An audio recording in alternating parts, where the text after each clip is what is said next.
What does the horror game Hellmart hide from the player behind the scenes? In this game, we begin our new job as a Hellmart employee. A lot of retail and customer service awaits us as we endure what many would say is the true Walmart experience. But there are things occurring behind the scenes, off camera and out of bounds, that we can't see as a player. Like all these peculiar signs that are hidden within the game files. Or who exactly is hiding in the bathroom and where do they go? We'll also be breaking the game to encounter situations we normally wouldn't, so grab a shopping bag and come on in, as I distribute some good old customer service. Starting up a new game, we'll see our character is looking for work, as we'll see this Help Wanted flyer for Hellmart. A bus will arrive, which feels like a gritty version of Forrest Gump. If you know, you know. Sitting in the only available seat, which is next to this questionable person, follows with a short bus ride. Time to go make some money. Oh, our friend's gone. That can only mean good things, right? We'll make it to Hellmart though, as we had the strangest interview over a payphone on the side of the building. Getting inside, there's a pager that essentially functions as a guide that we'll want to obtain. We're tasked with cleaning up the store and then head to bed, which follows with us waking for day one. At this point, we'll get some on-the-job training as we prepare to open the store. But let's not pretend that we're alone here, because we're not. Logically, we'll ignore that and begin serving the customers. There's familiar faces that we'll see who were definitely on the bus with us. My first jump scare was this bird crashing into a window as I was cleaning it, leaving quite the pasta splatter, which can also be cleaned from inside, funnily enough. Moments later, things escalated while using our security cameras for the first time, which ended up revealing an illegal act taking place in the store. What is even happening right now?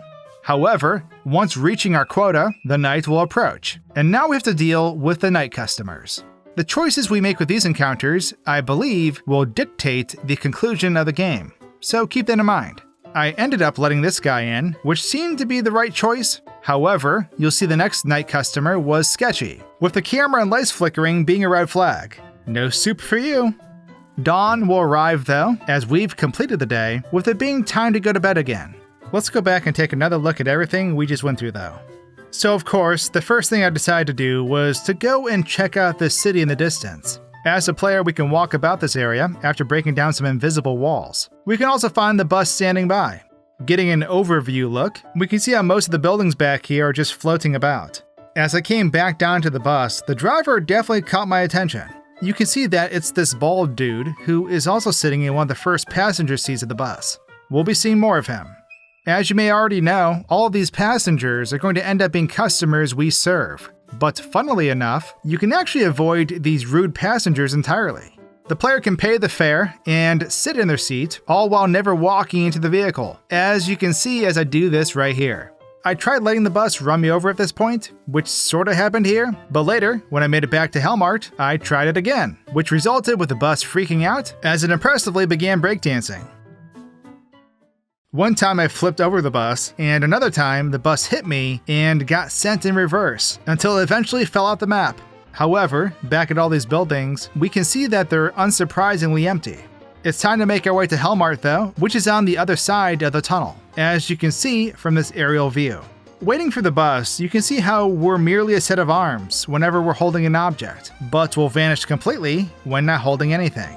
I rotated this weirdo that we sit next to in the bus to get a better look at them. This is Broke Girl, as that's the name of this model within the game. Watching the bus transport us from this perspective was interesting as we travel through this tunnel. It sort of looks like a bridge from this view as well, if you were to ask me. However, Broke Girl doing her disappearing act inside the bus can be seen normally. That is, if you're paying attention. At Hellmart, I couldn't help but take a closer look at all these missing posters on the side of the building, as there are quite a few familiar faces up here. The capital F is an interesting mugshot. I immediately got to work cleaning up the place though, which led to sleepy time. I forgot to mention that there's someone staring at us when we initially go to this bedroom of ours. They'll just dip out as we enter the room. Taking a closer look, you'll see that's a familiar face, with it being that dang bus driver again. No point in trying to catch him though, as he'll vanish right after leaving our sight. This prompted me to check out the roof of the building, just to make sure there are no more surprises hiding about. We can get up here, but we're actually walking on the ceiling of the building, all while clipping through the roof itself. Of course, I didn't really find anything up here. This followed with the discovery of decorations that were disabled within the game though, so I went ahead and enabled them. There are some strange signs that we can now look at within Hellmart, and I have to say, I have no regrets. There are so many Easter eggs within this game, and I know I'm going to miss some, so please do leave a comment sharing anything I miss. There's references to Left 4 Dead, Quentin Tarantino movies, Friday the 13th, and more. But let's continue on with day 1, as we'll see more while playing. Starting the day, I have a talk with the boss. When this conversation ends, you'll notice that someone's watching us, as they spawn in after the phone call. This is the main antagonist, labeled as Monster Manager in the game, who is visibly terrifying. Turns out it's the same person we can catch a glimpse of out back going into that room, which is actually a bathroom. Once you get near, they close themselves in the bathroom and then unload. But in this instance, if we approach, they'll just walk out of our sight and then unload. Back inside, I opened up shop as the customers began spawning in. Hey, look, some Silent Hill Nacho's Head, Fog and Fury chips. The customers will leave the same way they arrived, as they unload over there too.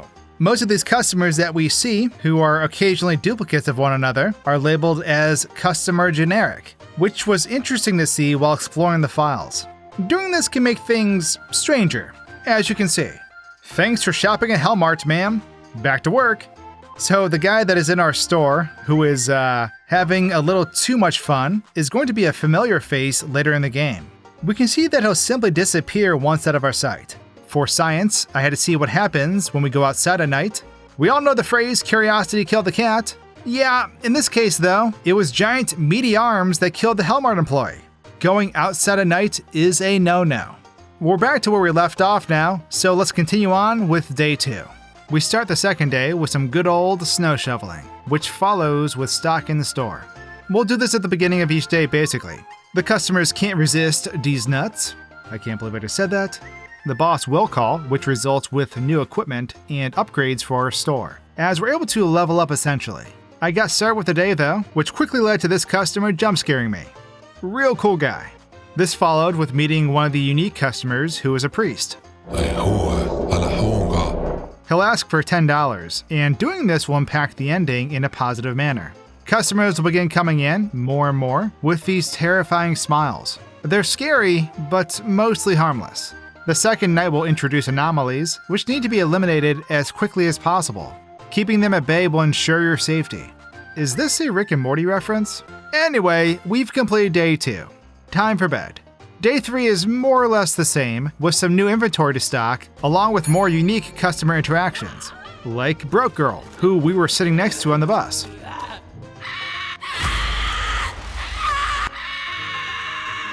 She's clearly upset, and will leave yellow puddles in the store if not addressed.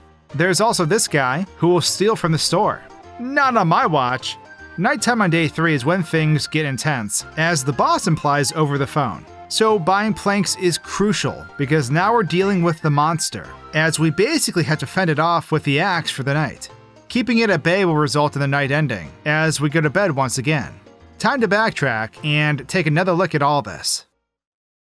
If we go to the back of the storage room, you'll notice that there's a FNAF reference, which was cool to see. It's crazy how I didn't notice some of these references when I was initially playing, but I guess I can blame it on being a busy employee. Pennywise cereal, anyone? Okay, so this is the point where I decided to give the store an influx of customers, as I attempted to clone this particular one. My oh my, was it a glorious result. Business is good. Observing the surge of customers entering the store was pretty funny to watch, as they all clipped through one another while grabbing their baskets. I will say though, I did set myself up for quite the task when it came to working the register. So the problem here is that once they complete a transaction with a cloned customer, they don't leave. They'll just stand at the register indefinitely. Unglorious. I ended up needing to restart the day because the game was clearly not happy with my antics. I did the cloning again though, determined to make the store a handsome profit. Of course, the timing couldn't have been worse, as another unique customer showed up, who was new to me. This is Karen, and need I say no more, as the name should explain itself. There's no satisfying her. Getting distracted, this is when I noticed below the store what looks like a few sinkholes, being where the monster hands will end up coming from. Back at the register, I realized that the clone standing here didn't exactly hinder my sales. as we were able to continue with our transactions. It was just overall awkward while doing so, as you can clearly see. However, I had duplicated so many customers that it resulted with them getting confused when the line for the register reached the back of the store. They began going out and back behind the building to continue the line out there, which was pretty funny to watch. So I spent what felt like an eternity dealing with these customers. Taking a closer look at some of the anomalies, we can see this Shadow Man is the same dude who drove the bus. Looking more closely at the anomaly products shows how it's human meat. Lovely. We got eyeballs, fingers, teeth, and even what appears to be scalp flesh. Oh, you guys are still here. Hi. They don't appear to be fazed by what is going on here. Completing the night and moving on to day 3, you'll see that these fools are still here. This ultimately crashed the game as I had to reset the level. Another unique customer ends up arriving after this reset, who does look familiar. Boozer, as he's called, will drink your inventory away if you let him. He'll eventually leave once asking him multiple times though. He of course had to leave the store in style during my interaction with him. It's like the spirits of this game are taking him away. Feeling bad, I thought I'd give him someone to talk to when going home, so I attempted to duplicate him. It did not go as planned though, because I thought they'd all leave together. As you can see, they had different plans, immediately marching back into our store. You'd think they would have cleaned out the drinks within the store, but that's not exactly what happens here. Instead, they soft-locked me when I tried to interact with them. And yeah.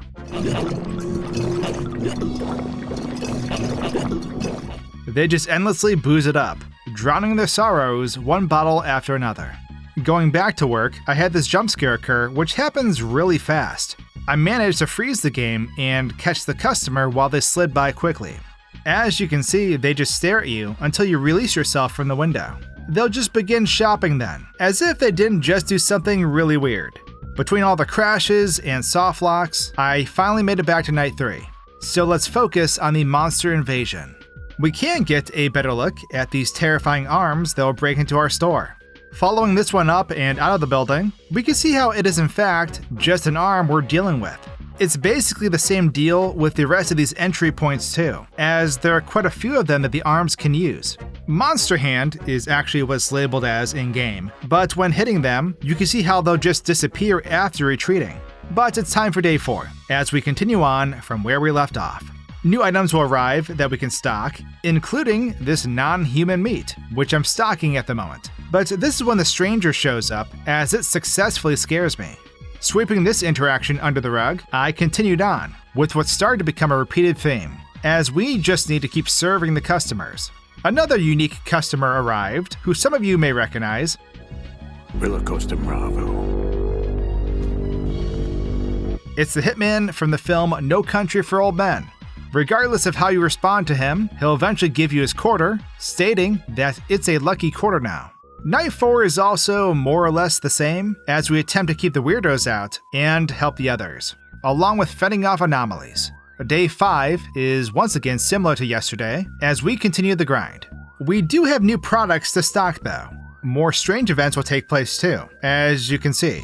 There's other curious interactions that occur while working the shift, but nothing that resets our day, etc.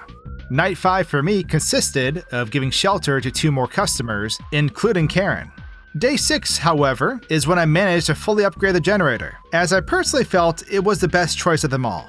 The jump scares started getting more frequent as well, along with more odd customers. Is everything okay, ma'am? This is when I encountered the last 2 unique customers though. One being an old lady that has a certain level of dementia, and Tiny Bob.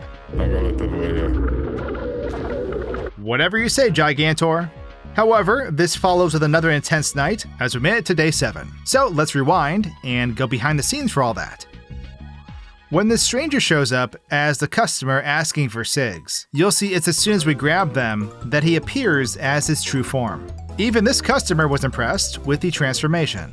The Houdini will also vanish once out of our sight, which can be seen happening here while using the camera. However, let's talk about what happens when you let in the monster posing as a customer. A violent transformation will take place once they made their way inside, making for a bloody mess. The customers will then unload within the explosions of blood as the monster emerges from the floor. Freezing the game, we can see how it's fully under the floor. I guess this explains all the creepy, monstrous hands we've been fighting off. The monster's face is something else though. I had trouble navigating the camera here, all while trying to keep my character safe. But that's when I noticed a random customer laying on the storage shelves, which I hadn't seen before. However, this derpy looking monster is within the store now, and what a horrific sight it is. Look at the choppers on this baby. Sadly, this didn't last long though. Between switching back and forth with the cameras, I couldn't keep my character hidden while trying to observe the freakazoid, resulting in my death. Resetting, I got another look at how a customer can be found laying on the shelves, which ended up disappearing right in front of my eyes. I tried putting myself on the roof for safety, so we could watch the monster, but it didn't work, as you can see. Then I thought, okay, I need to be inside, so I tried putting myself in our bedroom this time. Sadly though, this did not work either, resulting in another snapping of the neck. Our neck, to be precise. So with that, I decided to embrace death as I let the monster eat me this time. It's quite a horrific death sequence if you were to ask me. It'll fully inhale our body as we're able to check it all out within. Just break my neck, brother. Sheesh. Resetting, this is when I realized that the hiding feature was limited, as this was my first time encountering all this. It'll preemptively shake right before spitting us out, as there's a time limit to hide. So with that, I decided to just play cat and mouse with it, which in the long run ended up being the right choice. Glorious. Moving on, this is when I got greedy and attempted to make bank by charging more for my services. When shoveling snow, you normally get $1 per pile, so I demanded a raise. We can do better though. Ah, that's more like it. Glad to be appreciated for my talents. Looks like we can max out all these upgrades now. Time to stock more new items too. Need I say more? Speaking of the snow piles though, there's a slim chance that a jump scare will occur while shoveling. It's a face that will start screaming as it sinks into the snow. Going in for a closer look does reveal that it's a floating head down here, which will continuously sink further and further down, eventually unloading. Getting back to work, when I encountered our tall friend again, I decided to knock him down a peg, just because. Which was funny to watch as he hunkered down, thinking he was still a tall boy. Anyway, if you were wondering, this guy is unsurprisingly referred to as No Face within the game. However, as you can see, Tall Man's back, and he has a jump scare loaded and ready for us. When turning around to get his SIGs, you'll see how his neck will elongate and get right up in our face. This one definitely caught me off guard when initially playing. He even got me again here, probably because I had switched between cameras. Not much else occurs outside of what we normally see at this point, so let's continue where we left off as we start day 7 and work our way to the multiple endings for the game. So with day 7, you'll notice that the stranger is awaiting us, and that it appears to be the end of days. Oh, the boss is calling. They'll remind us that our performance will be reviewed after all this. Aside from the stranger's creepy spiel and the apocalyptic sky, day 7 doesn't vary much from yesterday. We do have new products to stock though, including Nemo's dad. I guess he won't be finding his son after all. However, the night shift is where things get intense, as we'll be fighting off anomalies and the monster hands, along with taking out these heart-like masses that will form within the store. Upon completion though, we'll do the same thing we've been doing, which is going to bed. Touching back on a few things during this day, I did have this jump scare that occurred, which only happened once for me. You can see when pausing it here that it's the same dude that they have driving the bus, who is also the passenger on the bus and also the one that was spying on us in the beginning. Coincidence? Anyways, the priest will show up at some point as he'll ask for a whopping $666. Good lord, literally. A curious amount to ask for, if you ask me. Of course, in normal circumstances, we won't give a single cent, which results with him getting upset as he shuts our generator down. We had the funds this time around though, so I donated to the cause. His response to this is curious, as he says, "Incredible, you managed to gather such money for me? I mean, for us? Thank you, may the Lord watch over you." That's it though. Keep the change, man. Moving on, the boozer showed up for me again as he started puking everywhere, which was just fantastic, I guess. The final battle we have, though, didn't reveal anything new, outside the fact that the monster will spawn right at the door once it's broken open by the hands. However, it's now time to take a look at all the endings that we can encounter.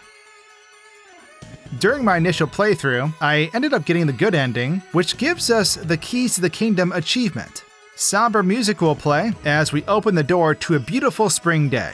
Every customer we encountered will be out front applauding us too. As you can see, I wasn't entirely trusting the situation at the moment, readily defending myself. There was no need for that though, because you'll see that each of the unique customers will congratulate us in their own way, as I make my way through the crowd, one by one. Turns out that the boozer was in fact an employee, at least I believe that's the case, seeing that he essentially promotes our character, giving the keys to the store to us. Knowing where those hands had recently been, I was hesitant to take the keys. It was nice to see that the broke girl got her leaking problem under control though, as she looks happy now. No mess, no clean. However, grabbing the keys will prompt a timer, as the end of our shift will occur shortly after. Glorious. Now, with this next ending, if you manage to be just nice enough, but not too nice with all the customers, you could end up with the Groundhog Day achievement. This ending is quite similar to the good ending, but as you can see, there are some differences. First off, it's still a snowy day, and secondly, the monster can be seen hanging on the billboard, creepily. This is when I noticed that Karen had vampire-like teeth too, which was also odd. However, all the dialogue is about the same, minus the boozers. We're not getting promoted this time, but we did manage to finish our shift, which follows with the building catching fire. It's a glorious sight, as our character laughs with relief, stating, "This place is finally done for." I guess this could be considered a good ending too, based on your perspective that is, but I digress. The building catching on fire is instant, as you can see here, while I turn it on and off. You can run through this fire without being harmed as well, which was funny, but I felt like we were leaving empty-handed here. So I went back to the storage area and broke in, following with me stealing a box of chips for the road. Adios, Hellmart. Joke's on me though, seeing that this was my first time experiencing this ending, as I didn't know what awaited me. Most of you know at this point that this isn't the best ending though. You'll see how we eventually unload here and reload back over on the other side of the map, as we make our way back to this dang store. It all resets, essentially, appearing to be a grand opening for the store. For the third and final ending though, we must be a troublesome employee throughout the game. This ending is graphic. It's an apocalyptic scene, and death is everywhere. Vlad the Impaler must shop here. It truly is a sight to see, to be quite honest. Multiple monsters linger about in this ending, as the stranger awaits us out in front of the store. There was a lot to visibly take in here, as you can see, making for a truly horrific ending. Judgement Night is the achievement you'll receive for this ending, and I gotta say, it doesn't disappoint. Inside the store is blacked out, but when approaching the stranger, I noticed that I was able to just walk through this particular monster here, which was curious. However, the stranger will welcome us to the family, which follows with those big meaty arms appearing as they give our neck one more final snap. So I guess all these monsters are just failed employees, which is pretty neat, as we join them. We're now the big meaty arms, as we spawn back behind the store, being in this wooded area.